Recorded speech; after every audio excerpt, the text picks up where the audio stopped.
Friends, I think it's important for us to remember our own history. History as Americans and all the sins we bear, but also as Lutherans. We have a unique place in all of this.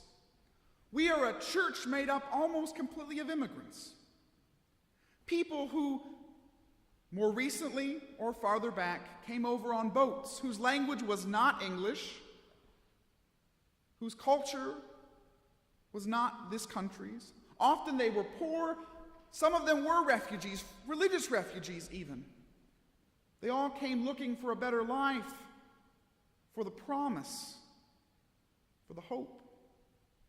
That's our church's history.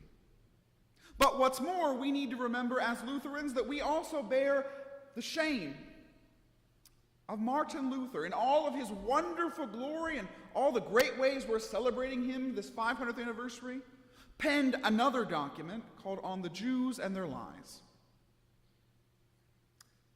It was one of the things quoted regularly at the riots and rallies that led to Kristallnacht. You remember Kristallnacht? The breaking of Jewish shop windows, the burning of synagogues. What's more, most of the German Lutherans didn't speak up. They said, well, we'll just go along. Most of our churches, our kinspeople's churches, were willing to be complicit with the slaughter of their neighbors. Were willing to give everything, so long as, well, it doesn't bug me. That's our burden to bear too.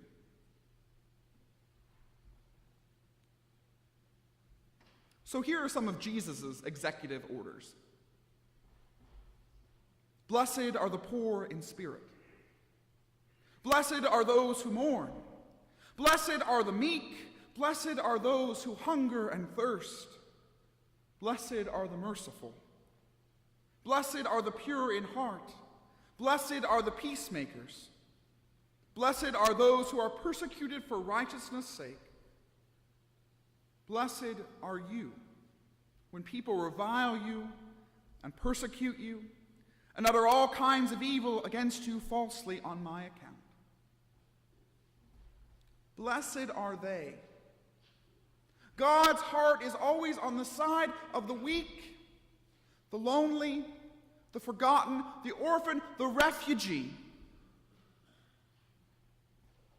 Blessed are they. But did you see what Jesus did? It's not just about them, but in Christ, blessed are we.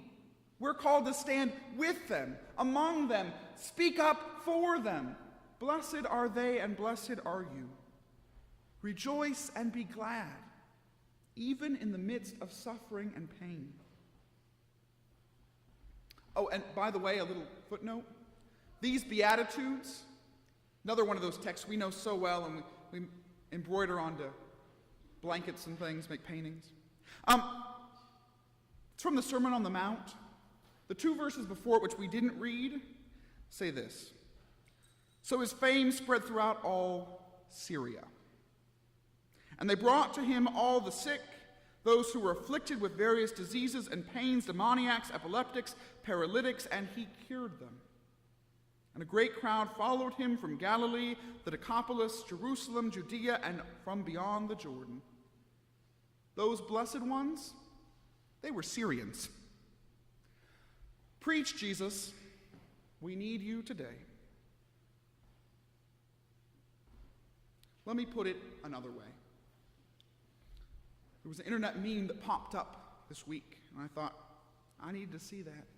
It's one of those old-fashioned paintings of Jesus and all the people listening. And he says, I give you a new commandment, that you love one another. Even as I have loved you, love one another. And one of the disciples has a finger up and says, but not gay people, right? And not Muslims, and not atheists, and surely not Republicans or Democrats. People I don't agree with, right? To which Jesus says, did I stutter? Let's start over again at the beginning. Love one another. Friends, we are called to speak up, to speak out, to pray like hell, and to proclaim that God's kingdom is at hand. And we shall be victorious, for Christ is with us. Christ goes before us. Christ will see us through. God's kingdom proclaimed by faithful Christians has time and time again begun small and done amazing things. But it's the reversal of the cross that God chooses what the world says pooh on. The world says, doesn't matter. The world says strong and God says weak. The world says wise and God says be foolish for my sake.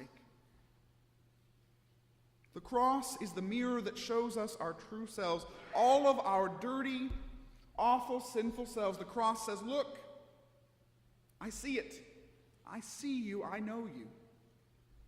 But also the cross says, look here and you can see where God's heart is.